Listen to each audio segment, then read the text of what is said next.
اسلامی کیلنڈر کا پہلا مہینہ محرم الحرام تقدس، احترام اور قربانی کی لازوال علامت۔ روایت کے مطابق اس ماہ تخلیقی کائنات ہوئی، وقت کا آغاز ہوا، حضرت آدم علیہ السلام کی توبہ قبول ہوئی اور زمین پر اللہ کے پہلا خلیفہ ٹھہرے۔ یوم عاشورہ کو حضرت نوح علیہ السلام کی کشتی جودی پہاڑی پر لنگر انداز ہوئی۔ حضرت ادریس علیہ السلام کو بلند مقام عطا ہوا۔ حضرت ایوب علیہ السلام کو سخت بیماری سے شفا نصیب ہوئی۔ اسی دن حضرت ابراہیم علیہ السلام پیدا ہوئے اور اسی دن انہیں آگ سے نجات ملی۔ حضرت یوسف علیہ السلام کو قید خانے سے رہائی ملی۔ حضرت یعقوب علیہ السلام کی بینائی واپس ہوئی اور حضرت یونس علیہ السلام کو مچھلی کے پیٹ سے نجات ملی۔ محرم کا سب سے بڑا واقعہ کربلا کا معرکہ، امام حسین کی عظیم قربانی جو حق اور باطل کے درمیان لکیر بن گئی۔ کربلا میں امام حسین علیہ السلام نے جو قربانی دی ہے وہ یہ درس دیا ہے کہ حق کے لیے سب کچھ قربان کر دو، دین کی خاطر سب کچھ قربان کر دو۔ سب سے عظیم مشن جو تھا مولا حسین کا وہ اللہ کے دین کی بقا تھی۔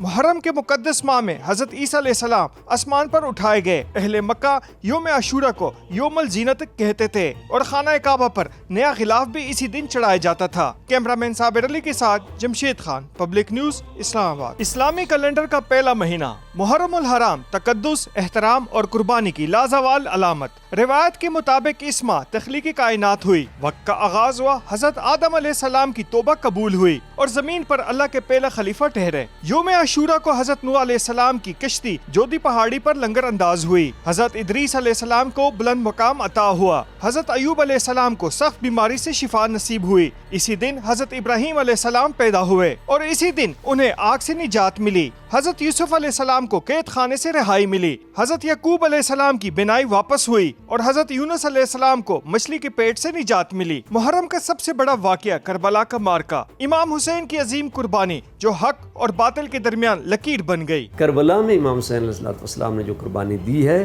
وہ یہ درس دیا ہے کہ حق کے لیے سب کچھ قربان کر دو، دین کی خاطر سب کچھ قربان کر دو۔ سب سے عظیم مشن جو تھا مولا حسین کا وہ اللہ کے دین کی بقا تھی۔